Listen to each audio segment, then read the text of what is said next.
Joining us now, smart joining Dumb and Dumber on the guest hotline powered by Gruber Law. One call, that's all. Jack Stern, Brewer fanatic. Follow him on Twitter at @byjackstern. Mr. Stern, how are we doing today, my friend? Oh, I'm doing great. How are you guys? Oh, yeah, doing well, doing well. Jack, broke the internet yesterday. Freddy Peralta no longer a Milwaukee Brewer. I want your initial reaction to what you saw as the haul for Freddy Peralta yesterday, and then now compare it to maybe how you might feel after what you saw Mackenzie Gore just brought in from Texas as they sent over 5 prospects just in exchange for Mackenzie Gore to the Nationals. Well, I think when I saw the package, my first reaction was maybe not quite as much as I thought in terms of what it would take to get the Brewers to actually say yes, but a fair return. They got a good, solid return for Freddy Peralta. I think it's better than what they got for certainly Devin Williams last year, because Devin Williams was a rental reliever, a closer. Better than what they got for Corbin Burns a couple of years ago as well. You know, still 2 prospects, a pitcher and a position player, but I think both of these prospects are higher caliber prospects than DL Hall and Joey Ortiz were at the time. So I think it's pretty in line with what I think Freddie's value was on the trade market. He's cheaper than Burns was 2 years ago. Hasn't vocally been talking about hitting free agency like Burns was letting on going into his trade. So I think based on that, you should have expected to get slightly higher caliber prospects. They got that. I was just wondering if maybe they would want a team to go above and beyond to really get the deal done. But apparently the Brewers felt that this offer that they got back, which again, I think it's a good return. I think it's perfectly fair, perfectly solid. I think they did pretty well here. They felt that was enough, and they were also okay with including Tobias Myers to really push it to the finish line. Yeah, And and then, was that a shock to you at all that he was thrown into it at all, Jack? um, a little bit, but I think in the grand scheme of things, it just doesn't change anything for the Brewers. He was so far down on the depth chart. I think that there's probably actually a better fit for him in New York than there was in Milwaukee. But as far as Gore goes, that's a different situation because he comes with more years of club control, and that's kind of the name of the game when you're talking about what a pitcher's going to bring back. There's always going to be limits on what you can get for a rental, no matter how good that rental may be. So I still think the Brewers did pretty well here. I just thought maybe they would need like a gross overpay to really say yes. Turns out that wasn't the case, and they were okay with something that, like I said, I think is fair value for Freddy Peralta. I think so too. So Brandon Sproat, what a lot of people have said about him as a starting pitcher compared to a Jonah Tong or a Nolan McLean is that he's the most MLB ready guy. Do you think he's somebody that can come in either in the starting rotation or in the bullpen from the opening day roster and be a part of this Brewers team? Or is he still going to need a little time to be integrated into that group? And what are your expectations for him as a prospect just moving forward with this Brewers team? Yeah, so to me, and this might be different from how other prospect guys especially are viewing this. I think Sproat's kind of the jewel of this deal. I actually like him more than I like Jett Williams, even though Williams is the guy who's higher on a lot of prospect lists. He's got more of the hype and more of the ceiling. I think Sproat is an MLB ready starter right now, and I think he's got a lot to work with that the Brewers can kind of fashion into their mold. This is a guy who he's already got 2 fastballs. The sinker is a perfectly solid pitch. 4-seamer's not great, but it's one of those pitches where if you use it strategically, it can get a little bit of swing and miss at the top of the zone. But the big thing for me is this guy's got 3 different breaking balls, and they're all really good breaking balls. So he's already a 6-pitch guy, basically. I don't know if the Brewers are really going to want to use the changeup much because that's not something they do, especially with sinker ballers. But he's got the ability to generate all kinds of different shapes, and that bodes really well for a starting pitcher. To me, that's a sign of just a pretty well-rounded skill set and kind of a maturity on the mound. If you already have a deep arsenal, he's 25 years old. He's only pitched in 4 big league games, and things already look that good in terms of the distinct ways he can get the ball to move. And that also tells me that when a guy's able to throw that many pitches, there's room for adjustments. The Brewers can kind of tweak some things and get him to the shapes that they want. Maybe they go more of a cutter instead of the shorter slider, but there's a lot of things they can do here. And when a guy's got a deep arsenal, it's a lot easier to make him platoon proof. Because if you want to go like sinker, big sweeping slider to righties, 4-seamers, curveballs to lefties, there's a lot that I think they can do here. I just think it's a profile that they can do a really, really good job with. And I think between the 2 guys that they got back, I think they're better equipped to maximize Sproat. And I think he's going to be a guy who makes a pretty big impact early on.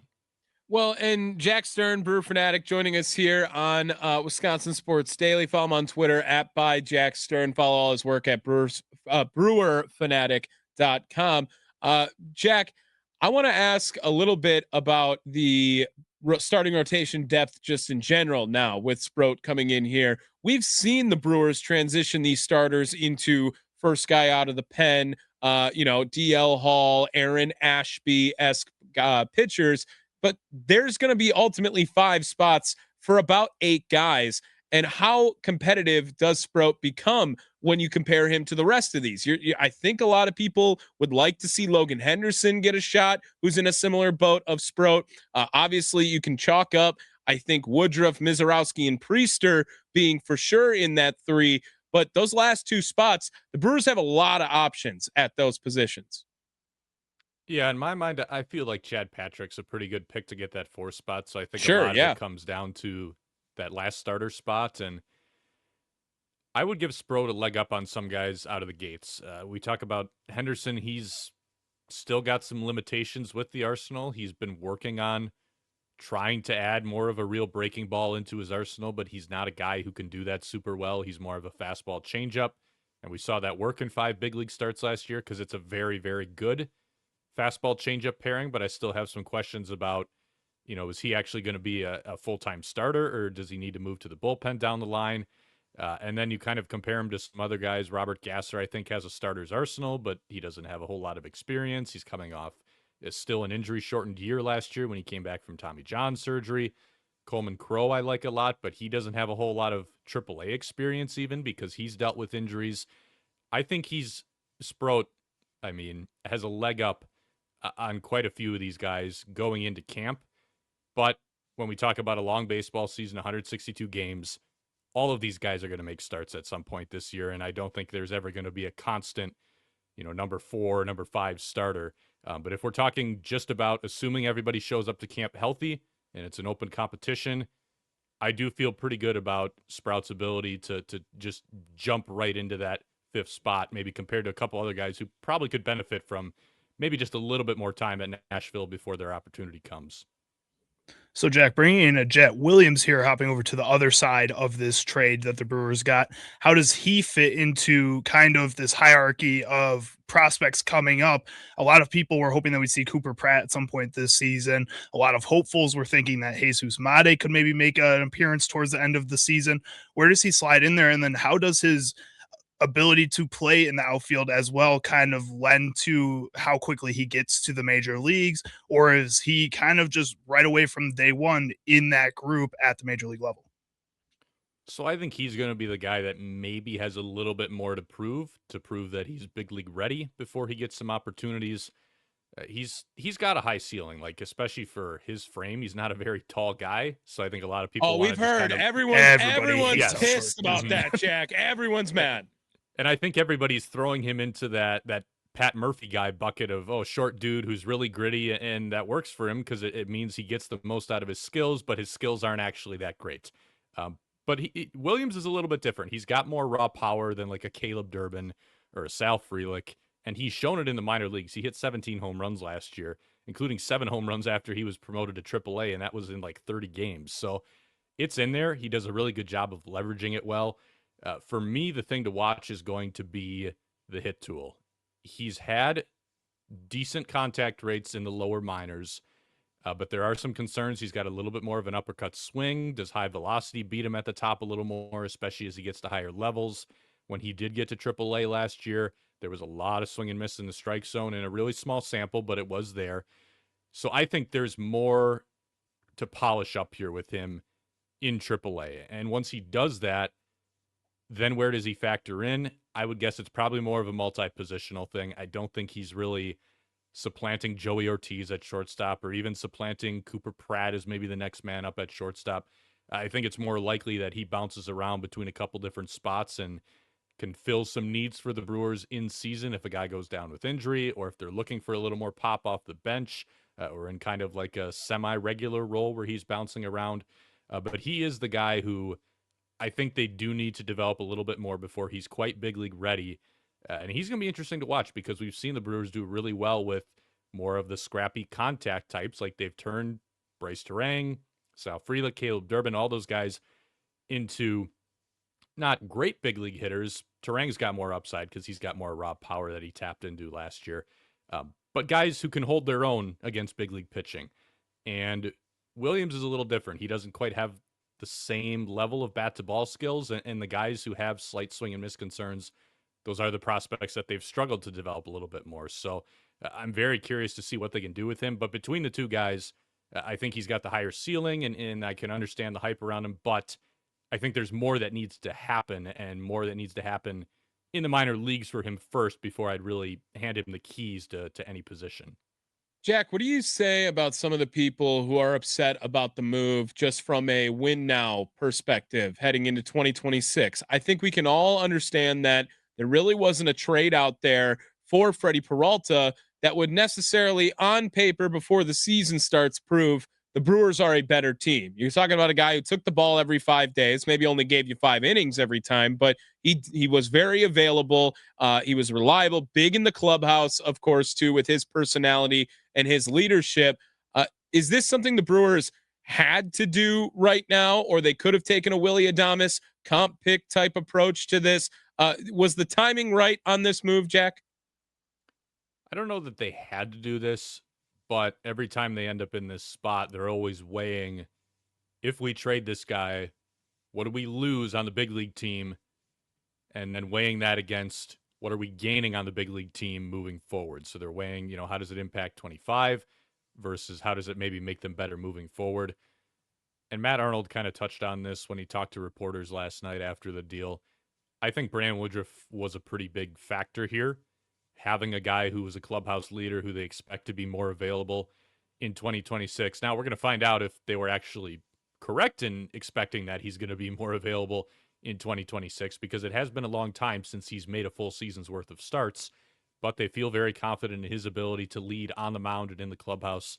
So if you feel that you're not really going to take a sting in 2025 and this makes you better in 2020, or excuse me, if you're not going to take a hit in 2026 and this makes you better long term, this is the reason the Brewers keep winning so many games every year, because they know when to cycle guys in and out. And I don't think they've always done a perfect job of it, but they've done a good enough job that they're continually competitive every single year, and they're winning division titles, and they're in the playoffs. And the reality is, this is still the way that they think they have the best chance of winning the World Series. So I think they're going to stick to this for a little while, and time's going to tell if this was the right move, but I would not be upset about this if I were a Brewers fan. I think that they did a pretty good job here with the return. I think they've got enough pieces in place currently that I don't think they're really going to be hurting without Freddy Peralta, and I do think this makes them quite a bit better long term. Well, and do you think that they've kind of learned from Josh Hader?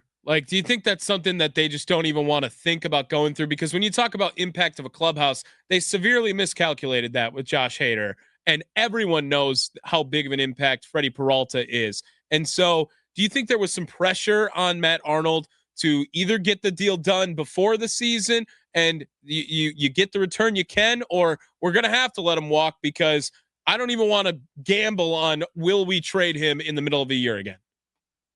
I don't know if I would say the pressure was on the Brewers. I think, if anything, there'd be more pressure on teams interested in Freddy Peralta to really make something happen, especially if the Brewers are kind of setting a deadline for when they're going to shut down the talks. And again, I don't know that that's what happened, but I do think these are things that you cannot do in season. We saw how badly it went with Josh Hader, like you said. It's a lot easier for everything to kind of die down and everybody to just kind of take a step back and understand what's going on when you're not in the middle of the season, when there's not all kinds of things going on in the clubhouse and on the field and who knows what. I do think they learned from that one. I think they've taken the right approach since then of not doing this at the trade deadline or early in the season or anything like that, because I do think that the context around it makes it a lot harder to swallow then. Even if there probably were some times where they could have gotten better returns at a trade deadline instead of doing this now. And that kind of comes back to that balance that I was talking about. I think that they understand the intangibles now and kind of when you can do this, when you can't. To go back to Adames, I think they made the right call there. That was a guy that I don't think there was just ever going to be any kind of offer where it made sense to do that, and they ended up hanging on to him. So I do think they're a little bit deeper, though, in terms of like clubhouse leadership and leadership from pitchers, too, with what they have, especially with Woodruff coming back and some of these other guys starting to kind of settle into more veteran roles. A couple of years ago, they didn't have anyone really behind Willy Adames at shortstop or in that infield, so I think you needed him as an anchor more. But yeah, you can't do this in season. They haven't since Hader. I think they've got a pretty good understanding of knowing when is the right time and kind of what should get them to pull the trigger.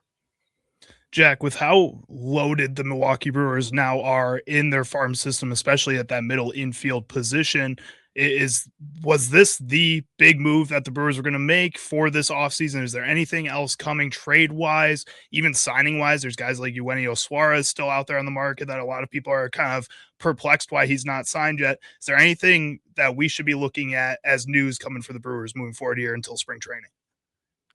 Well, they do have $8 million freed up, so they have a little bit of spending room.